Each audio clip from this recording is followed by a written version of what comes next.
আসসালামু আলাইকুম রহমতুল্লাহি বারাকাতুহু শেখ। ওয়ালাইকুম আসসালাম রহমতুল্লাহ বরকাত। শেখ, আমার প্রশ্ন হচ্ছে, জোহরের নামাজে যদি আমরা আউয়াল ওয়াক্তে ফরজটা পড়ে নেই, তারপরে কি সুন্নত গুলা পড়তে পারবো ওয়াক্তের আগে? মানে আমরা পরিবারের কাজ শেষ করে, যেমন রান্না বান্নার সময়, তখন যদি রান্না বান্না শেষ করে পরে সুন্নতটা পড়ে নেই, তাহলে কি জায়েজ হবে? জোহরের জোহরের কি প্রশ্নটি? জোহরের আউয়াল ওয়াক্তে যদি ফরজ নামাজটা পড়ে নেই, তারপরে হুম। যদি সুন্নত পড়ি, মানে ওয়াক্তের শেষে, তাহলে কি আগের পারবো? সনদ গুলিও, আগের সনদ গুলিও। জি। হম।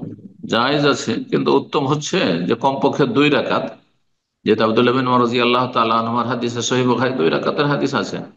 শুধু 4 রাকাতটা আমাদের দেশের মানুষের আমল করে, উম্মে হাবিবা রাদিয়াল্লাহু তাআলার হাদিস, কিন্তু 2 রাকাতের হাদিস আমল করে না। 2 রাকাত সুন্নত পড়ে নেন, কয় মিনিট লাগবে? 4 মিনিট। আর তারপরে সংক্ষেপে পড়লেন, আর তারপরে ফরজটা পড়ে নেন, আর বাকি সুন্নত গুলি যখন পারবেন, ফ্রি হবেন, তখন পড়েন।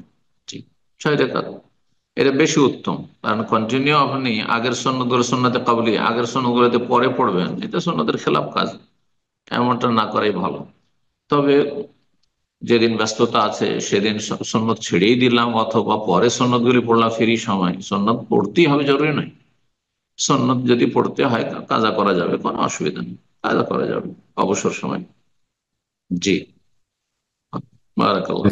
সব ভাই বোনেরা আছে আমাদের সাথে থাকলেন, দোয়া করি আল্লাহ রাব্বুল আলামিন তাদেরকে উত্তম প্রতিদান দান করেন, তাদেরকে দিন দুনিয়ার সার্বিক কল্যাণ দান করেন। আল্লাহ তাদের রুজিতে, আয়ুতে আল্লাহ রাব্বুল আলামিন যেন বরকত দান করেন, এবং সমস্ত অনিষ্ট বালা মুসিবত থেকে, ফিতনা ফাসাদ থেকে, অশান্তি থেকে, বিশৃঙ্খলা থেকে আল্লাহ যেন বাঁচিয়ে রাখেন। ফাসাদিদের, জালেমদের জুলুম থেকে আল্লাহ হেফাজত করেন। জালেমরা যারা মুসলিম জাতির বিরুদ্ধে ষড়যন্ত্র করছে, মুসলিম সমাজের বিরুদ্ধে, মুসলিম দেশের বিরুদ্ধে, মুসলিম ভাই বোনদের বিরুদ্ধে ষড়যন্ত্র করছে, আল্লাহ তাদেরকে ধূলিসাৎ করেন।